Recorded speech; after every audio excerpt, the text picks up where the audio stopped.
So thanks very much for coming. As you know, this Sunday, Easter Sunday, marks the 100th anniversary of the Easter Rising, and it's something which I think we've all at this point been hearing enough about, that a lot of the words associated with it have started to lose their meaning. The words like freedom, independence that we hear repeatedly in the news from every political source in the country really have started to disappear in terms of what they actually mean. And I suppose the question for us in the Workers' Party is freedom from what, independence from what? At the time of the Rising, along with the British state, the two great powers in Ireland were those who held wealth in the country and the Catholic Church. And for the Workers' Party, for socialists, we believe that for the word freedom to have any meaning, and for the word independence to have any meaning, we need to make sure that power is taken away from those unaccountable sources and transferred to a democratic, secular and socialist government.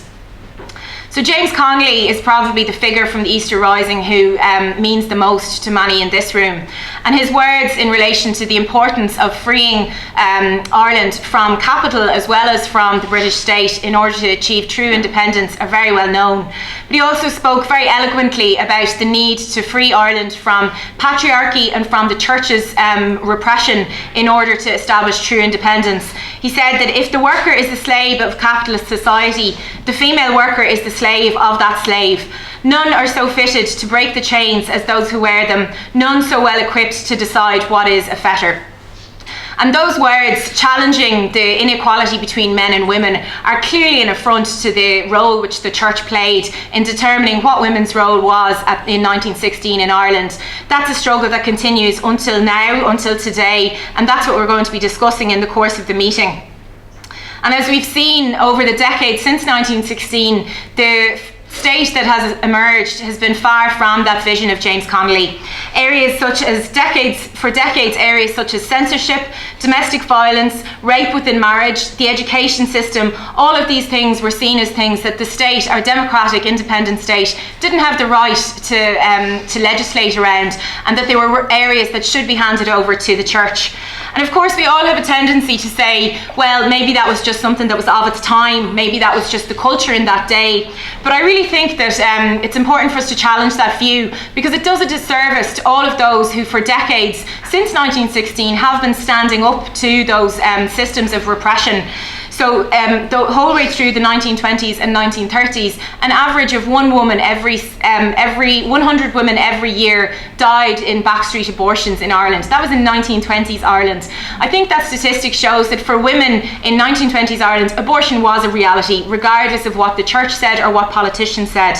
And in 1937, when De Valera tried to introduce his Catholic constitution, I almost said Catholic contraception, Catholic constitution, he was faced with an enormously passionate campaign by the women who led the Rising in 1916. So this idea that Catholicism, the dominance of the church over people's right to freedom, that was of its time, is inaccurate, and it does an injustice to all of those women and men who fought against the church's oppression of people in Ireland since 1916.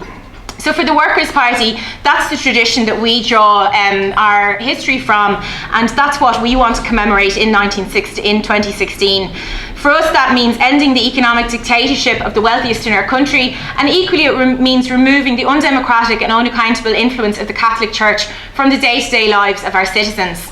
In 1983, Tomás McGilla, who was the leader of the Workers' Party at that time, said that I want to declare in the Dáil, he said in relation to the 8th Amendment, I want to declare to this House that I'm pro-life, and I have been pro-life in many campaigns over the long number of years. I was pro-life in relation to the Vietnam War, against other wars. I was pro-life against NATO. I was pro-life against nuclear missiles, against terrorism and against legal executions. I wonder what record of pro-life the so-called pro-life people have, the small fanatical group who began what they called the pro-life campaign. And equality for women meant more in 1916 than just a proclamation. And today it's going to require more than just removing a dated article from our constitution. To build a republic in which women are really equals, we have to be willing to transfer power away from the church and ensure it is held by democratic government. That's what Tomás Maguila was fighting for in 1983. It's what women were fighting for in 1916. It's what women were fighting for against Eamon de Valera's constitution in 1937. And it's the tradition that we want to follow on 100 years on from the Rising. So we're delighted to have this meeting to discuss that topic, and two fantastic speakers. First of all, we're going to have Clare Daly, a TD with the Independence for Change group, who's introduced a number of pieces of legislation over the last years for the repeal of the 8th Amendment, and she'll be speaking on that topic. And we also have Jane Donnelly, who works with Atheist Ireland. Jane will be speaking about campaigns for secular education and taking education into democratic control in Ireland. I was going to clap for you and all that. You're very good. You clap for us. I'm dying with the flu, so I'm going to stand up and make sure I infect the rest of you. But you're going to infect us? Absolutely, that's the plan, right? But no, I'm absolutely delighted to participate in the discussion and dialogue tonight, facilitated by the Workers' Party. And I would like to take the time to acknowledge the role played by Workers' Party members in the Repeal the 8th Amendment Coalition. That is a very important organisation at the moment. And I think I'm delighted as well, I think, to have the opportunity to discuss the idea of a campaign for a modern secular Ireland in 2016. And I suppose when we pose that topic, we have to stand back and look at where we come from, because it would be easy to think that we've always been a kind of a backward, priest-ridden, isolated outpost, but that actually isn't our history at all. And while it's true to say that industrial development in Ireland meant we didn't have the big workplaces that developed around mainland Europe that allowed for collective organisation on a mass scale by organised workers that facilitated the democratic process, even still, without that, our history was one that wasn't inherently Catholic and didn't necessitate a situation where we had to end up with a conservative state after the earlier years for struggle. Because even before 1916, there were many advocates for a non-sectarian, more equal society. We see that from the Young Irelanders, from Michael Davitt, the Fenians, who all argued against sectarianism and for a more equal organisation of society, and actually many of whom were anti-clergy as well. Obviously Connolly was the most progressive of those clear socialists who said to identify socialism with religion would be to abandon at once that universal, non-sectarian character which today we find indispensable to working class unity, which I think is a very important premise. And it's certainly the case that the state that emerged after 1916 didn't end up being like what many of the people who designed the proclamation had anticipated that it would be. I mean, when you read the proclamation itself, it gives a guarantee of religious and civil liberty. It talks about equal rights and equal opportunities for all citizens. And if you like, in some ways, it's the first mention of gender equality, given that it was presented at a time when women in Britain didn't have the right to vote, but in Ireland we were a little bit ahead of the posse in that. So I would say that it actually took a battle to create the type of conservative state. It took a counter-revolution against the interests or the instincts of Irish people to create the type of state that we actually ended up with. We know and we talk about readily people like Kevin O'Higgins, who were known for their conservatism, who rounded up people effectively, didn't hesitate at all to sign the execution warrants of anti-treaty forces, who removed many rights from women, even the right to sit on the jury, because sure, we wouldn't be able to decide on complicated issues like that.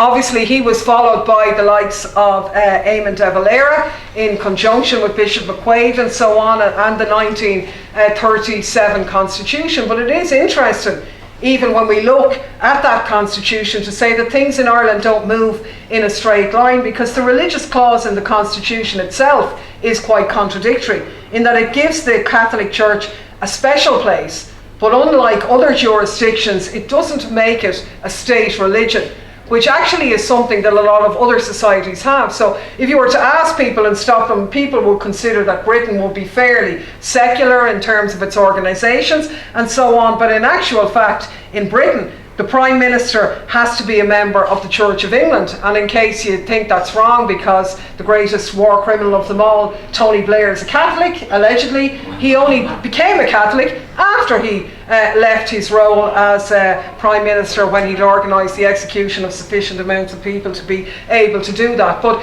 it is an interesting comparison, because the clause in our Constitution where religion is enshrined goes on to recognise other religions, and controversially in 1937 recognised the Jewish religion, which no other country in Europe did, and to do it in the 1930s was fairly radical. But I think the point about the way in which the church and state developed in Ireland, really, and the roots of it, is and has to be found in the weak nature of the capitalist class in Ireland, where it suited the state to rely on the Catholic Church to deliver what were essential public services, particularly in terms of health and education and so on, and in return the Catholic Church got the right to have a flock that it could do with as it liked, and indoctrinate and control to their own benefits. But look at, I mean, the main thing I've been asked to talk about is to deal with, I suppose, and look at one of the key ways in which the church exercised its control,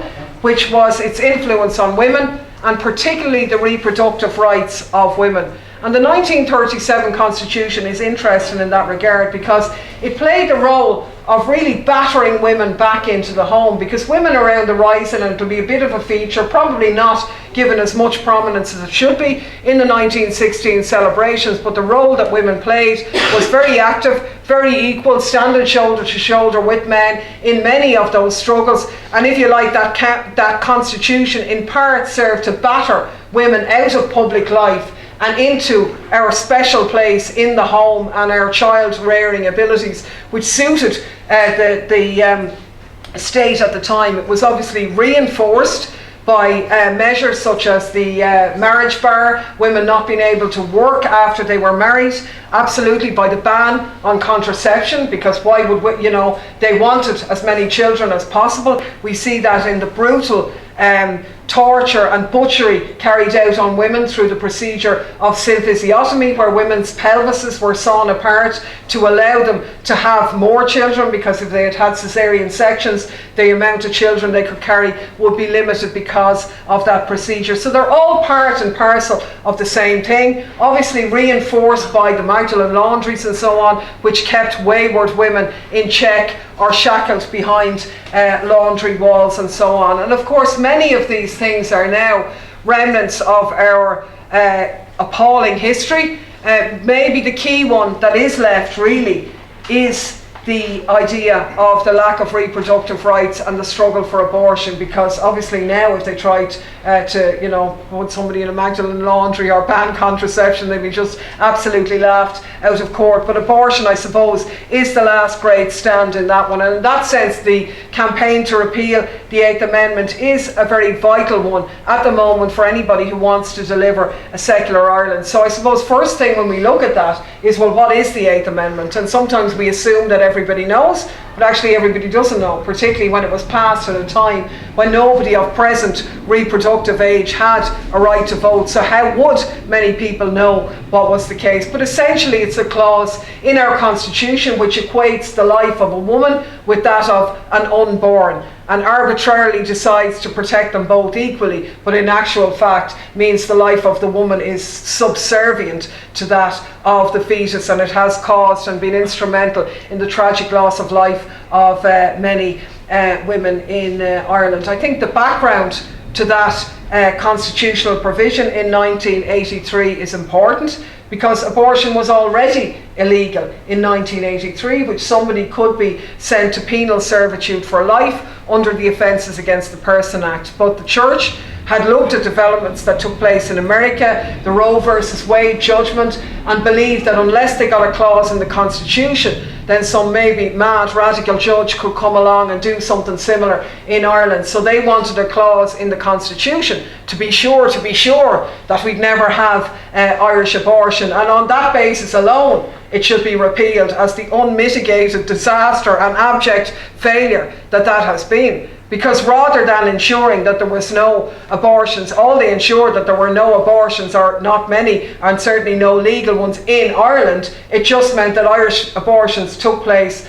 somewhere else. And if you like, the issue has been a monument to our utter hypocrisy. 160,000 Irish women exported out of this country over decades for what is a routine medical and health procedure in many other jurisdictions. It's an even bigger hypocrisy when we think that not only is that the case, but our constitution actually enshrines and puts up a big flag with that hypocrisy, where women have a constitutional right to an abortion, because we have a right to travel for abortion, a right to abortion information, but just don't do it at home, and please don't talk about it or tell us about it, because we really don't want to know. And it's that type of mentality that is there. And I'm not going to repeat the points, because people know the enormous damage that has done to many Irish women and their families. Every family has been touched by this issue. The fact that up until really very recently, many women couldn't speak openly about their abortion experiences. It was something to be stigmatised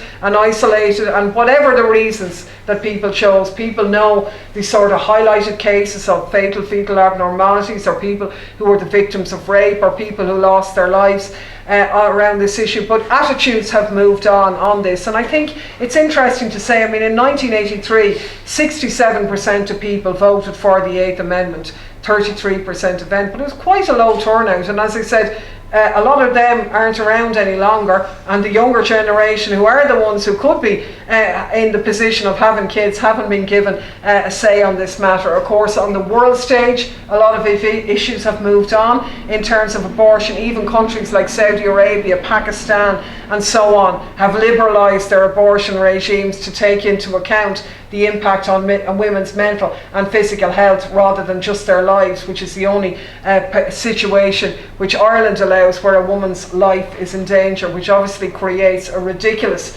Chinese wall between somebody's life and health. And as we saw in the case of Savita Halappanavar, meant that her health issues had to become life-threatening before they were able to intervene, which meant that that young woman lost her life. And clearly we're incredibly out of sync with the rest of Europe in this regard. And without dwelling on it, you only have to look at the Amnesty Red C poll, which was done in this issue in the course of election. It's quite enlightening in terms of attitudes that exist in Ireland, because if you exclude the don't knows and the neutrals, just short of 70% of people said they want to see an expansion of Irish abortions law to be a priority for the next government. Now, it's not even mentioned in the flip-flapping rubbish that we're indoctrinated with every day about these so-called government talks and talks with independents and everything, which is really just about dividing the spoils and how can we organise things. But 70% of Irish people believe that expanding access to abortion should be a priority. So not just a repeal of the 8th Amendment, but doing to expand abortion to Ireland should be a priority. We know that 80% of the people who were asked said that what should dictate that policy should be the interests of women's health. So not that we get all these mythical debates about the right of a fetus or all this kind of thing. It's about that women's health should be the decider, and that the people that people who were asked trusted most were women who've had abortions, were the best place to give the best advice on access to abortion. I think those figures are incredibly important. 72% of people felt that the fact that women have to travel for abortion unfairly discriminates against those who can't afford to travel or who are unable to travel, which gets to the very heart, correctly, of the class issues that are at stake for anybody who wants to have an equal, secular and democratic society. And I think particularly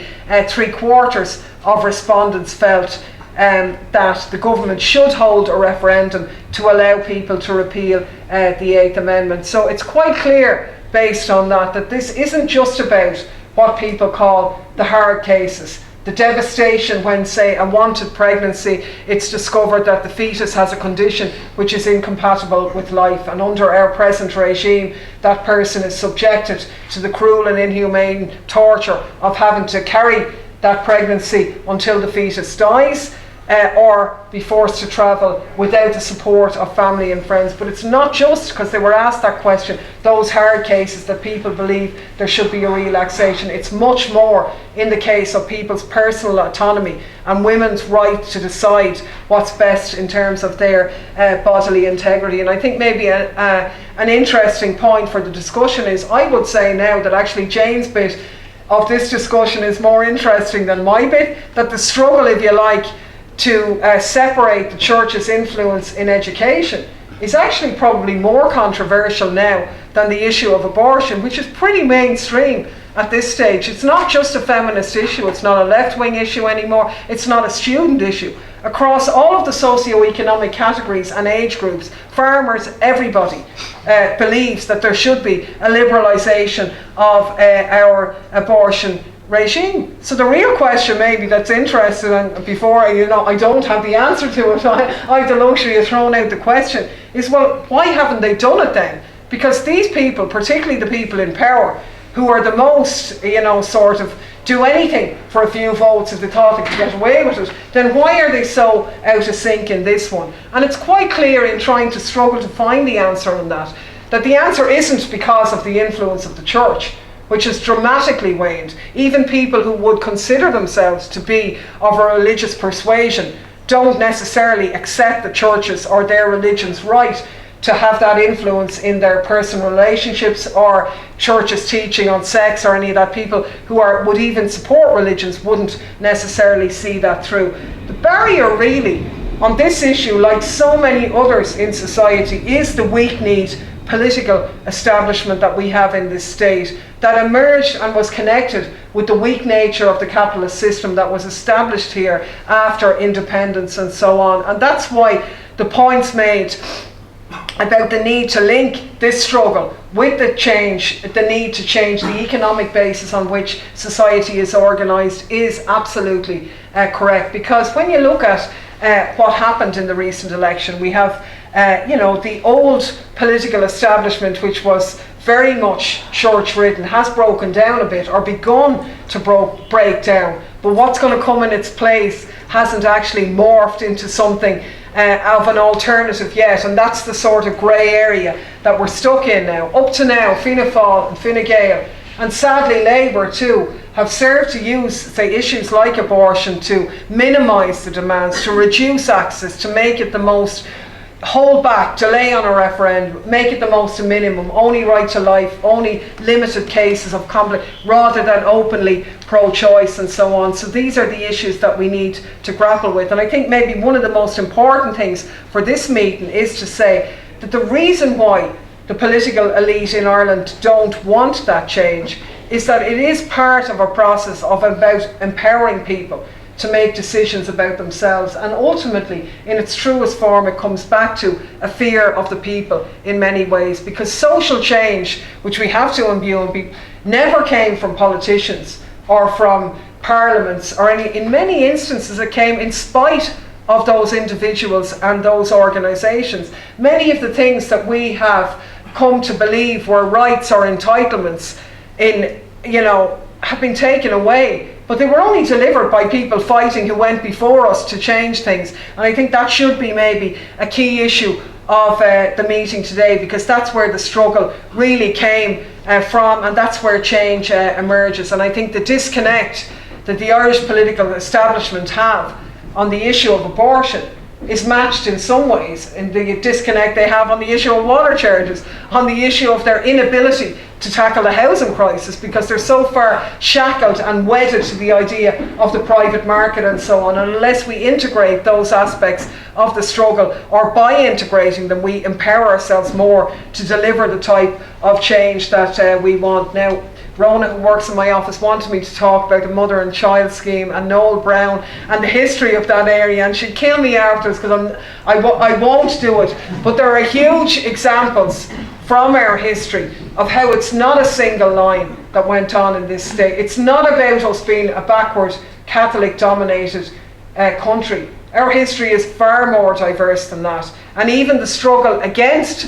the 1937 Constitution, there were many heroic women who led that struggle, supported by many progressive men who demanded that that shouldn't be so. And it's that history that we need to tap into now. We know that the church and the state, both of them benefited from their interaction. And it was the ordinary people and the poor and women and the most vulnerable who suffered from that. So we have to learn the lessons from that. And the way of undermining that is by empowering precisely those people who've the most to gain. Ordinary people, women, people in minority communities and so on, who can answer the call for a modern secular Ireland. And you can only have to look at the outcome of the marriage equality referendum and the feel-good factor that generated in people, to say that people are more than ready to break off the shackles of our past and say, no, we don't want that. But it would be a very foolish person who think that that change is going to come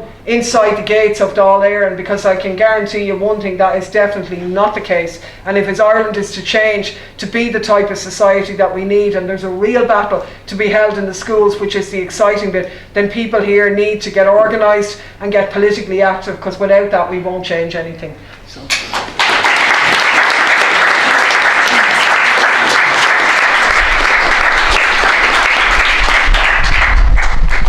Very much, Claire.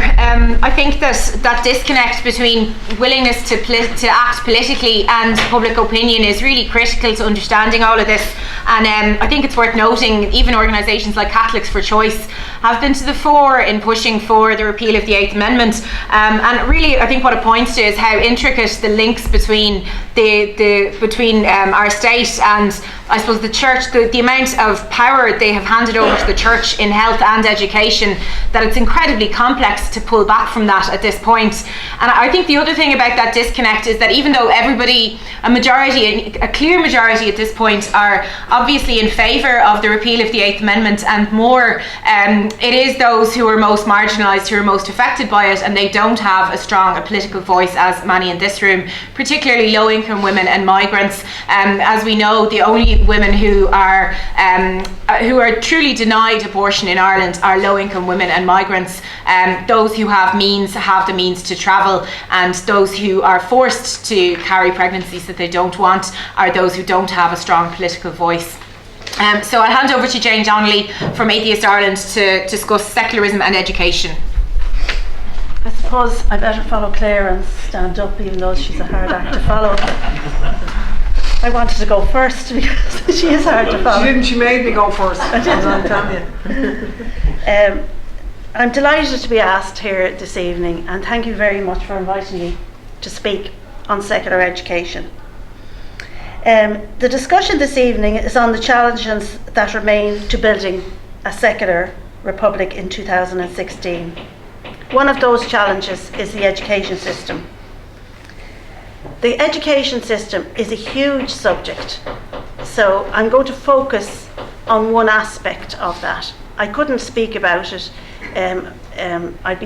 We'd be here half the night.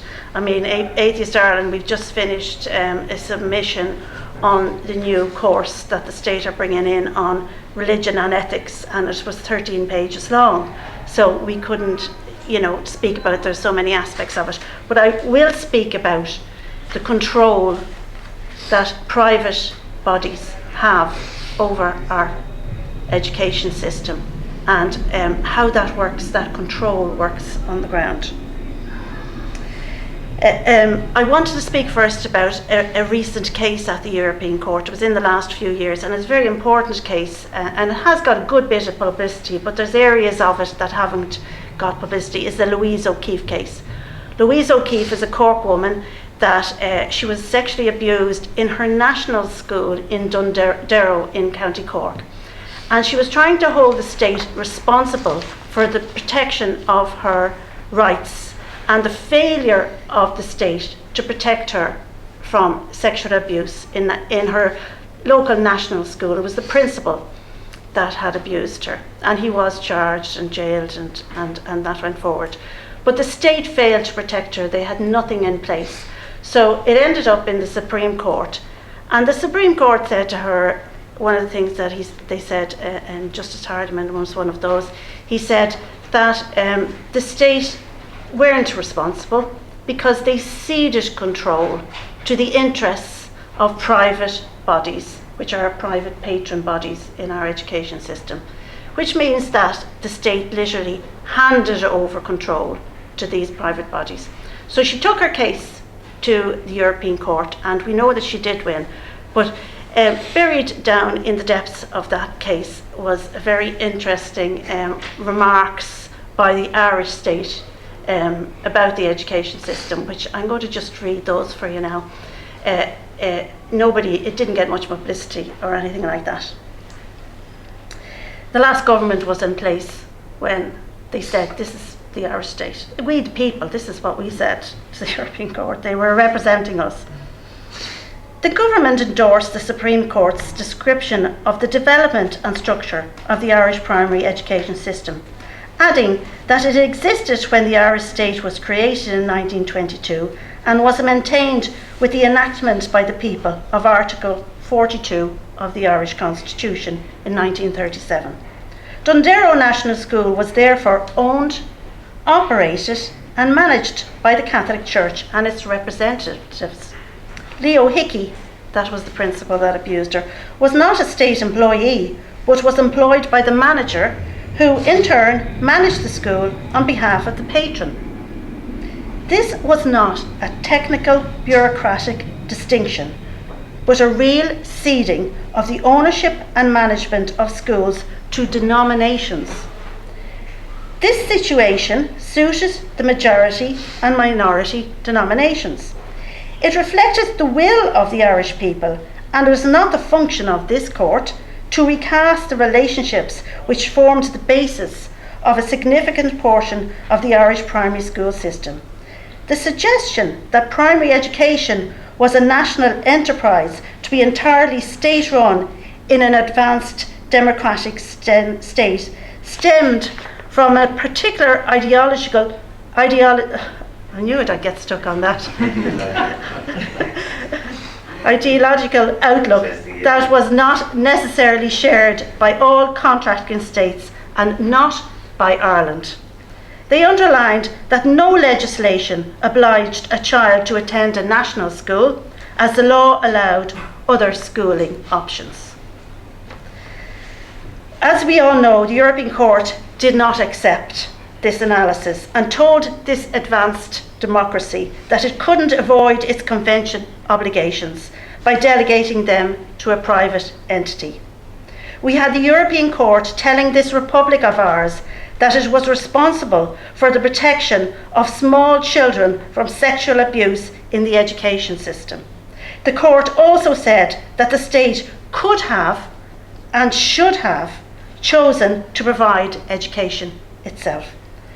Louise won her case under Article 3, which is the prohibition of torture and cruel and inhuman treatment, and Article 13, the right to an effective remedy. This article, Article 13, means that Louise, and consequently the rest of us, have a right to hold the state responsible for the protection of our human rights in the education system, and that the state must have an effective remedy to vindicate those rights.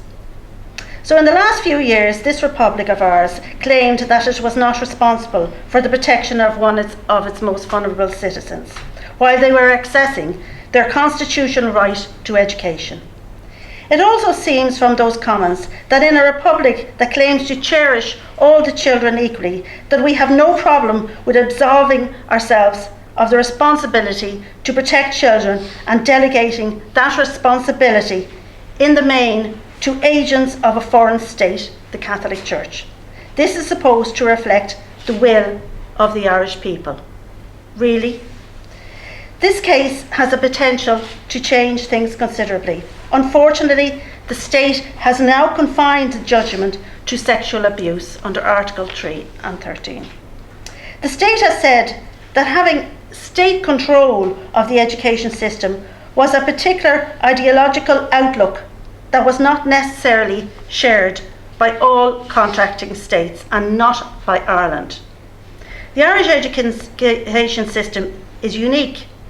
No other country hands control of its education system to private bodies, and where one of those private bodies is a foreign state. No other country is stupid enough to do this. The state is claiming that our education system suits the majority and minority denominations. The state never mentioned what the non-religious thought about this state of affairs. They didn't get a mention at all. As for it suiting the majority and minority denominations, well, they can scrap that claim now, as we now have the Ahmadi Muslims and evangelical Christians calling for a secular education system. Atheist Ireland, the Ahmadi Muslims and the Evangelical Alliance are now working together to promote a secular education system. There are over 126 different religions in this country now, and over the years I've never met a parent from one of those minority faiths that supports religious discrimination in the education system and who supports Section 7.3c of the Equal Status Act, which that is the section that lets schools discriminate against children in their locality. Let me explain to you what the state is claiming is the will of the Irish people. Remember, patron bodies, and the largest patron body, they control over 90% of our primary schools and the vast majority of second level. We could get into what the ETBs or the Education Training Boards, the VECs do as well, but that's another 2 meetings, I'd say. So we won't go there, but it is a very interesting subject. They are not state schools, they are run as religious schools, the ETBs, and we have an awful lot of difficulty, as Clare I think has asked, a lot of people have asked questions for us in the Dáil about it. On the ground, patron bodies have control over the boards of management. They have a veto over parents that are elected to the boards of management of all our primary schools. The state is claiming that this is the will of the people. They are claiming that it's the will of the people that the local bishop can veto the appointment of parents to the board of management of their local publicly funded school. The patron, the local bishop, can also veto the appointment of the 2 teacher representatives on the board of management. The church also appoints 2 representatives on the board. So they have the 2 representatives, they can veto the parents that are elected to the board, and they can veto the teachers. They have control of the board, that means. The board of management of the school is obliged and is legally obliged under the Education Act to uphold the ethos of the patron. The board of management is obliged under the Education Act as well to send all policies of the school to the patron for approval. One of those policies is the admissions policy. We all know that the Equal Status Act gives exemptions to our schools with a religious ethos to give preference to co-religionists. And we all know that that's your local school, publicly funded national school, if it is under the patronage of the Catholic Church, asks for baptismal certificates. It doesn't stop at the school. If you do get your child in there, the discrimination doesn't stop there, and I'll go into that a little bit. They can also refuse access if they believe that a 5-year-old will undermine their ethos. So there's 2 aspects of that exemption. They can give preference to co-religionists, but they can refuse your 5-year-old if they think they're going to undermine their ethos. Now that is just, it's unbelievable, that's ridiculous. What 5-year-old is going to undermine an ethos? Does the control end there? No, it doesn't. If you want to work as a teacher, chances are that you will only get employment in a school with a religious ethos, given that over 90% of schools are religious schools. The vast majority of schools require teachers to have a Catholic certificate in religious studies before they will employ you. You are also obliged to uphold the ethos of the patron. I heard recently that a master's programme in Christian leadership in education has become the standard preparation programme for new principals in faith-based primary and secondary schools.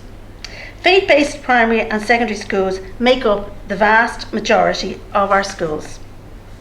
This master's programme is granted by the Mater Dei Institute and St Patrick's College, Drumcondra. The Mater Dei Institute of Education and St Patrick's College in Drumcondra are colleges of Dublin City University, DCU. We now have DCU, a public body and an organ of the state, enabling this religious discrimination against minorities. Why should a teacher from a minority faith or an atheist have to take a master's programme in Christian leadership and the Catholic certificate in religious studies to gain access to the teaching profession? In this country, if you want to get a job as a teacher, your best chances are to pretend that you are a Catholic, and as the Employment Equality Act gives exemptions to schools with a religious ethos, and we know that happens. Schools can and do integrate religion into the state curriculum. That has not changed even with the recent removal of Rule 68 of the Rules for National Schools. It is part of the ethos of the Catholic Church to integrate religion into other subjects and the daily life of the school. In addition, the primary school curriculum obliges all schools to promote the moral and spiritual development of all children and bring them to a knowledge of God. In the primary school curriculum, spiritual means belief in a higher being. Now that's the state primary school curriculum. It's in the introduction to the primary school curriculum, that is. The following might just give you a little better understanding of how this system works. The Department of Education recently released a document on, they were looking for submissions on advancing school autonomy, and Atheist Ireland made a submission. So they're advancing school autonomy. I'm not joking you, they are. And they said in this document, while as noted above, the operating rules for schools are largely set by the state, the ethos espoused by the trustees' patrons can inform aspects of how those operating rules are acted upon in schools. So you can see what it is. The state sets the operating rules, and the ethos can inform that the operating rules, and they can deliver the curriculum according to their own ethos. They're not obliged to deliver it objectively, critically and pluralistically. So this republic sets out the operating rules, and the agents of a foreign state can inform aspects of how those operating rules are acted upon in schools. We fund this system, all our taxes go to pay for this. Last year, the Department of Justice, Equality and Law Reform told Atheist Ireland that the state was constitutionally obliged to buttress religion. Also last year, during pressure over removing religious discrimination in our education system, the Irish government claimed that removing this discrimination would be unconstitutional because the state had an obligation to buttress religion. This claim is based on an unpublished legal opinion and on personal opinions. This is the first time that the government is retreating behind claims of unconstitutionality. Ireland has never told the United Nations or the Council of Europe that protecting the human rights of atheists and minority faiths in our schools would be unconstitutional. Now, we all know here that refusing a child access to their local school because they can't produce a baptismal certificate is a breach of human rights. I mean, it's a breach of the European Convention. Arguably, it is a breach of our Constitution as well. They have not published any legal opinion that supports this claim, and we have asked them in the interest of democracy to do so. This claim means that our Constitution is incompatible with all our human rights obligations, including the European Convention. Religious discrimination is forbidden under the Convention. Remember, the UN and Council of Europe have raised the issue of religious discrimination in our education system over 9 times. They've spoke about the integrated curriculum, and they've spoken about religious discrimination in access. So there's 9 recommendations under various treaties that we have signed from both the UN and Council of Europe about our education system and amending our education system. So where does this leave us? A few short years ago, the state was claiming that our education system was supported by the majority and minority denominations and was the will of the people.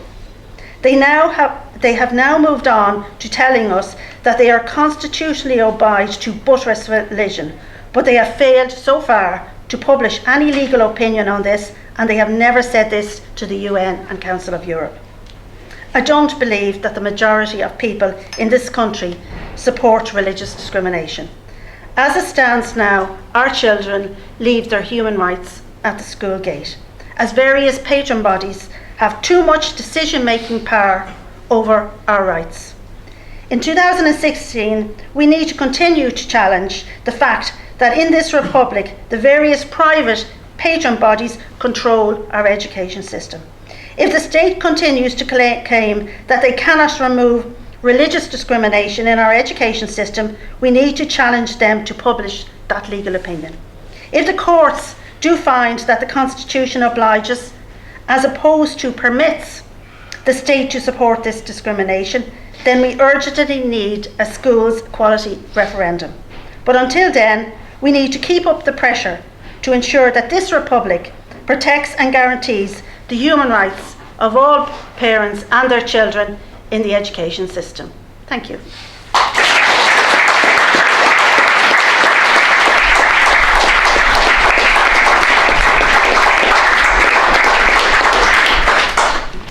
Thank you very much, Jane. I think your opening phrase regarding private institutions and referring to the debate as being about delegating education to private institutions is very interesting. Obviously in Ireland the most pertinent private institution is the Catholic Church, but certainly I think that it's not too hard, given the way things are going in Ireland at the moment, to imagine instead of the state delegating control of education to the Catholic Church, that it could just as easily begin to delegate it to another private institution, a profit-making institution.